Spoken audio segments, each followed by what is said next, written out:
मुख्यमंत्री Yogi Adityanath mission mode पर पश्चिमी उत्तर प्रदेश में लगातार दौरे शुरू कर रहे हैं। आज शामली का और रामपुर का दौरा है। 2022 चुनाव को लेकर सीएम योगी आज शामली और रामपुर का दौरा करने जा रहे हैं। 12 बजे शामली के कैराना पहुंचेंगे, यानी अब से थोड़ी देर बाद। हमारे साथ खास मेहमान लगातार बने हुए हैं। धर्मेंद्र यादव जी, सवाल यह है कि समाजवादी पार्टी को ऐसा क्यों लगता है कि भारतीय जनता पार्टी छल कर रही है, कपट कर रही है, कानून का राज बीजेपी की सरकार में नहीं है। आज कैराना जाएंगे, उसमें भी आपको दिक्कत हो रही है।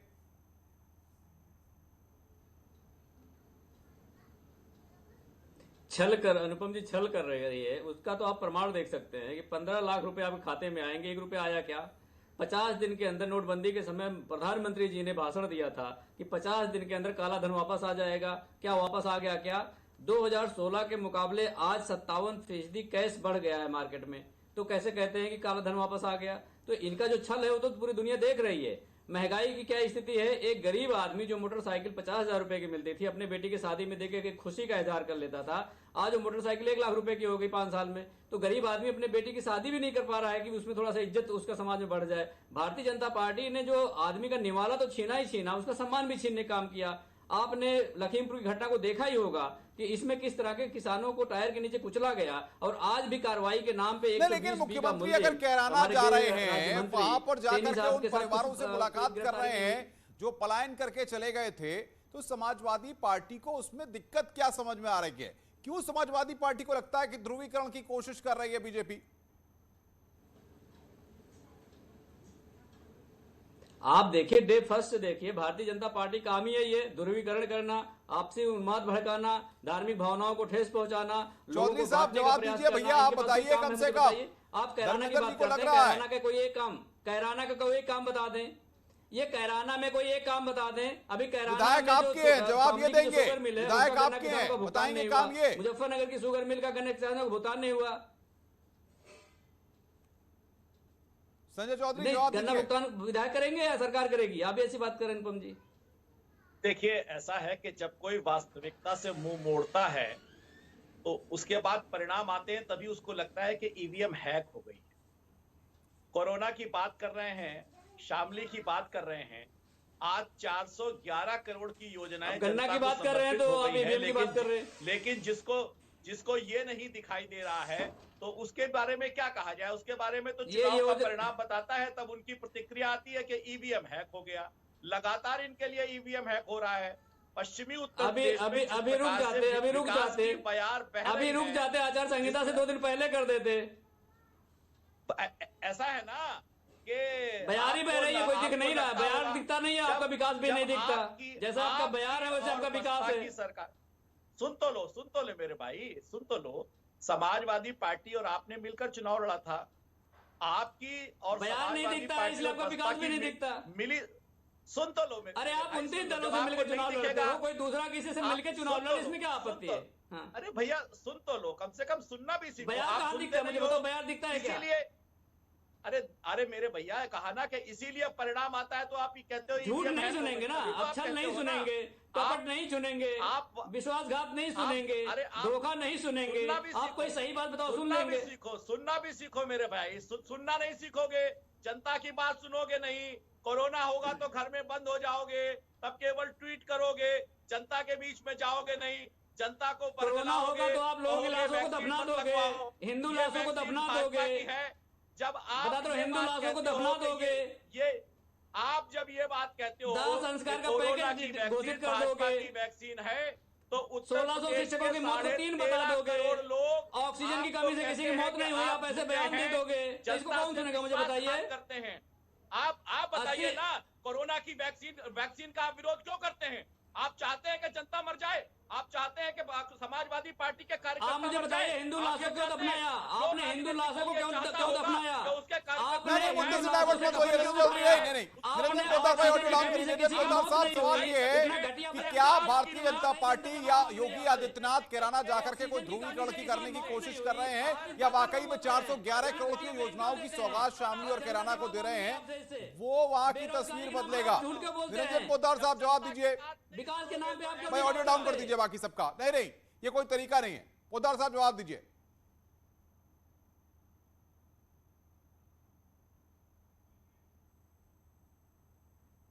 पोद्दार साहब, सवाल सुन लिया आपने?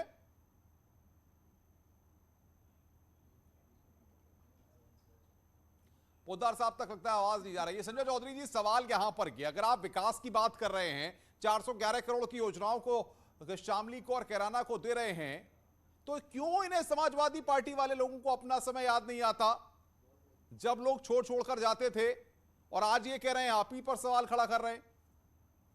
देखिए, इनको इसलिए नहीं समझ में आता कि मुजफ्फरनगर के दंगों का जो आरोपी होता है उसको ये अपनी पार्टी में शामिल कराते हैं। संगठित अपराध का सबसे बड़ा चेहरा और आप उनसे मुकदमे वापस ले लेते हैं, पार्टी में शामिल कराते हैं। इसीलिए हिंदुओं के विरोध में जो भी आदमी हिंदू का विरोध करता है उसको ये अपनी पार्टी में लेते हैं, उसे संरक्षण देते हैं। इसीलिए इन्हें कोरोना का यह समय पसंद नहीं आ रहा है कि कोरोना में लोग जो पलायन कर गए थे वो घर को वापस आ गए हैं, वे व्यापार कर रहे हैं। कोरोना में रहने वाला। अच्छा, ये बताइए संजय चौधरी साहब, सवाल दीजिए, आखिर क्यों कैराना आप हारते रहे? क्यों कैराना में मृगांका सिंह भी हार गई, हुकुम सिंह की बेटी, और अब जब 2022 का दंगल है तो कैराना पर पार्टी का फोकस इतना क्यों है? नहीं, केवल कैराना पर ही नहीं फोकस है, उत्तर प्रदेश के हर डिस्ट्रिक्ट पर हमारा फोकस है। और इसीलिए चाहे वो बुंदेलखंड हो, चाहे वो पूर्वांचल हो, चाहे वो पश्चिमी उत्तर प्रदेश हो, चाहे वो बुंदेलखंड हो, चाहे वो अवध का क्षेत्र हो, सारे के सारे क्षेत्रों में विकास के हमने नए मापदंड गढ़े हैं।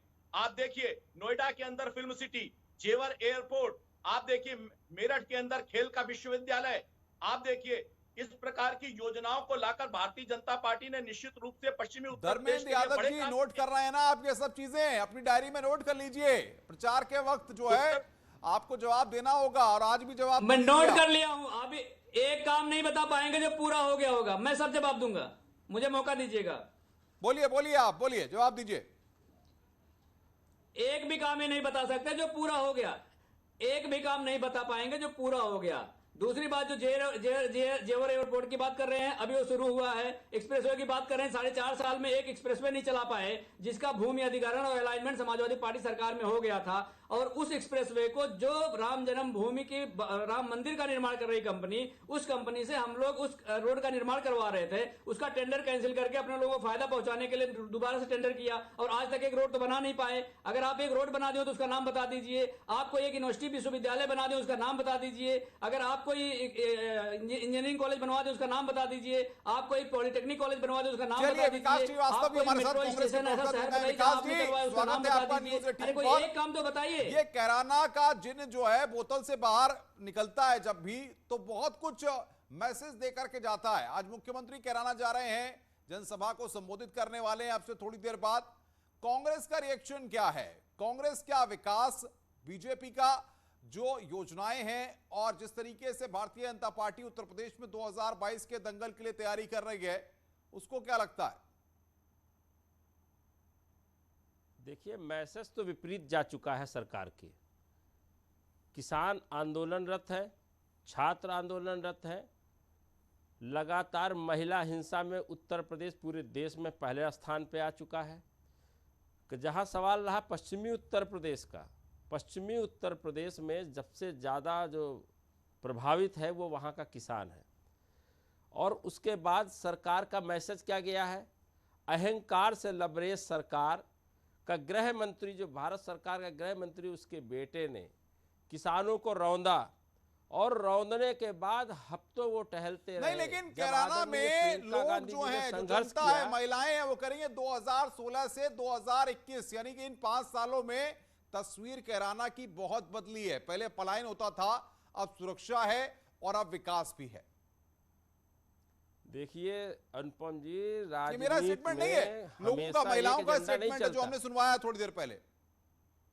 हाँ, देखिए, महिला, किसी एक दो महिला का स्टेटमेंट पूरा परसेप्शन नहीं बदल सकता है। परसेप्शन सरकार का यह है कि महिला उत्पीड़न में नंबर 1 है उत्तर प्रदेश, और किसानों के साथ काला कानून, उनकी ज़मीन को हड़पने का षड्यंत्र, उनको उनकी दुगनी आय देने की वादा करने वाली योगी सरकार, मोदी सरकार ने उनके साथ धोखा किया। धोखा करने के बाद जिस नीयत दिखाई पड़ती है कि आप किसानों को कुचल रहे हैं, इसके बाद उनके साथ न्याय का कोई मिशन आपका नहीं दिखाई पड़ रहा है। केवल एक मिशन है, किसी तरीके से धर्म जाति और विघटन की बातें करो और वोट हासिल करो। चौधरी साहब और जवाब ये दीजिए भाई, बार धर्म बार ये जाति काट की विघटन हांडी नहीं छोड़ने धार्मिक वाली। माहौल बना करके आप वोट बैंक मजबूत करना चाहते हैं, एक बार फिर सत्ता पर काबिज होना चाहते हैं, कांग्रेस का बड़ा आरोप है ये। देखिए, कांग्रेस के मित्र मुझको लगता है कि या तो देखना नहीं चाहते या पढ़ना नहीं चाहते। इनको मैं कहूंगा कि कृपया जो standing committee of home affairs है, जिसके अध्यक्ष चेयरमैनशिप कांग्रेस के ही आनंद शर्मा जी के पास है, उन्होंने एक रिपोर्ट टेबल की पार्लियामेंट में, और उसमें महिलाओं की सुरक्षा के बारे में उत्तर प्रदेश के किए गए कार्यों को पूरे देश के अंदर सबसे अच्छा बताया। ये हमने नहीं बताया, ये कांग्रेस के आनंद शर्मा ने बताया, जो आपके लीडर ऑफ हाउस है राज्यसभा में। तो मुझे लगता है कि जब आप अपने नेता की बात नहीं मानेंगे तो आप किसकी बात मानेंगे? तो जो व्यक्ति सच के साथ साक्षात्कार नहीं करता, आपने देखा पूरी बहस में ये कोरोना की स्थिति पर बात नहीं करना चाहेंगे कि कैसे कैराना के अंदर जो पलायन हुआ था वहां के लोग घर आ गए। अगर किसी भी कारण से उत्तर प्रदेश में हिंदू लोग अगर कहीं खुशहाल होंगे तो उस पर कांग्रेस और समाजवादी पार्टी के लोगों में निश्चित रूप से बेचैनी होगी। धर्मेंद्र यादव, ये आपकी आज सरकार थी, पलायन हुआ था, नहीं सरकार हुआ था, क्यों हुआ था? जवाब दे दीजिए भाई, बता दीजिए बीजेपी वालों को क्या तस्वीर थी। अभी अनुपम जी, अभी मृगांका सिंह मेरे साथ एक शो में थी, जब जी। उनसे रिपोर्टर ने पूछा कि ये बताइए कि पलायन इस समय रुक रहा है, लोग बाहर से क्यों आ रहे हैं और कैसे आएंगे, उन्होंने कहा कि अगर कोई इंडस्ट्रियल सेटअप कैराना में आ जाए और मार्गों की स्थिति अच्छी हो जाए तो यहाँ पे लोगों का पलायन बंद हो जाएगा। तो मुझे तो ये नहीं समझ में आता कि ये गन्ना की बात करनी है तो दंगा की बात करते हैं, समझ में नहीं आता। मतलब इनके ही नेता डबल डबल बयान देते हैं, विरोधाभासी बयान देते हैं। ये लोग सुनियोजित तरीके से सुबह से बैठते हैं शाम तक चैनलों पे, बस हिंदू मुसलमान करने के अलावा कोई काम नहीं है। ये भी जाते जाते अपनी टिप्पणी में बोल देंगे कि भाई हिंदू परेशान है। अरे हिंदू इतना कमजोर नहीं जितना आप समझ रहे हो। हिंदू को जैसे आप निरंजन प्रोटेक्शन दे रहे हो, पोद्दार साहब हिंदू खुद जवाब सक्षम दीजिए, है। मैं खुद ये हिंदू मुस्लिम इतना का वो मैसेज सक्षम है जो ये बता या रहे। फिर वाकई में बीजेपी जो विकास की बात कर रही है उसको ये लोग नहीं समझ पा रहे हैं? निरंजन पोद्दार ऐसा साहब। है अनुपम, आवाज आ रही है अनुपम जी जी मेरी? बोलिए बोलिए। हाँ, ऐसा है अनुपम जी, भारतीय जनता पार्टी इस टाइम जो राजनीति कर रही है, विपक्ष को कदाचित उनकी जो फुलटॉस बोले हैं वो समझ में नहीं आ रही। कौन सी गुगली किस टाइम क्या आएगी ये इनको समझ में नहीं आ रही। भारतीय जनता पार्टी जब अयोध्या से अपनी राजनीति शुरू करती है, वहां से अपनी राजनीति को उत्थान करती है, तो सारा का सारा विपक्ष भाग करके अयोध्या से अपनी शुरुआत करने की कोशिश करता है, अयोध्या को अपना राजनीतिक केंद्र बिंदु बनाता है। तो भारतीय जनता पार्टी इधर पश्चिम में आकर के कैराना निकाल के ले आती है। अब विपक्ष को समझ में नहीं आ रहा है कि हम करें तो क्या करें। अभी जो समाजवादी पार्टी के नेता कह रहे थे, जो प्रवक्ता कह रहे थे, देखिए ऐसा है कि शायद इन्होंने देखा नहीं कि भाई ये कह रहे थे एक हाईवे बता दीजिए, एक रोड बता दीजिए। मैं इनको बता देता हूं, ईस्टर्न पेरिफेरल पिछले 4 साल में बना है, मेरठ एक्सप्रेस वे पिछले 3 साल के अंदर बना है। भाई साहब ऐसी मैं लिस्ट निकालने लगूंगा, शाम हो जाएगी। बहुत सारा विकास कार्य हुआ और जो बिल्कुल बिल्कुल। विकास श्रीवास्तव, कांग्रेस के प्रवक्ता, विकास जी जवाब दीजिए, क्या भारतीय जनता पार्टी कैराना के आकर के योगी आदित्यनाथ को हिंदू मुस्लिम का ध्रुवीकरण करने की कोशिश कर रहे हैं या फिर वाकई में समझ का फेर है? क्योंकि कैराना का नाम आता है तो पलायन और ध्रुवीकरण का नाम अपने आप जुड़ जाता है। देखिए, जिसके पास विकास का कोई भी मॉडल ना हो, कल पश्चिम बंगाल के कलकत्ता से ले आते हैं, एलिवेटेड ब्रिज दिखा रहे हैं, अमेरिका की फैक्ट्री दिखा रहे हैं, करोड़ों करोड़ों रुपए का विज्ञापन जनता की गाढ़ी कमाई को अपनी इमेज बनाने और हेडिंग मैनेजमेंट में लगा रहे हैं, मीडिया को मैनेजमेंट करने में लगा रहे हैं।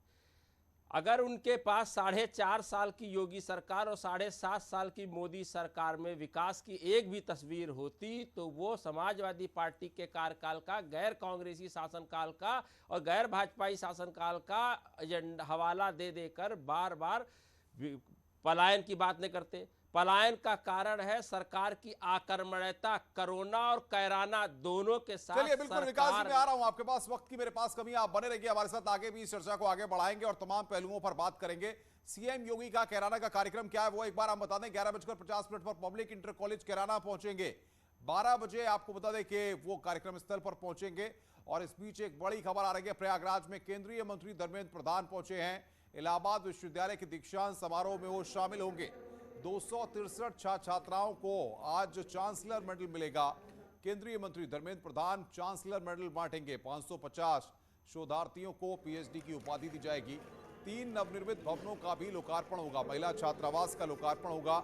स्टूडेंट एक्टिविटी सेंटर का लोकार्पण होगा। एक इंटरनेशनल छात्रावास का भी लोकार्पण किया जाएगा। तो इलाहाबाद विश्वविद्यालय का आज दीक्षांत समारोह है, जिसमें केंद्रीय मंत्री धर्मेंद्र प्रधान वहां पर मेडल बांटेंगे। 3 नवनिर्मित भवनों का भी लोकार्पण आज किया जाना है। 263 छात्र छात्राओं को आज डिग्री मिलेगी। 550 शोधार्थियों को पीएचडी की उपाधि दी जाएगी। रुक रहे हैं यहां पर एक ब्रेक के लिए। ब्रेक के बाद जल्द हाजिर होते हैं।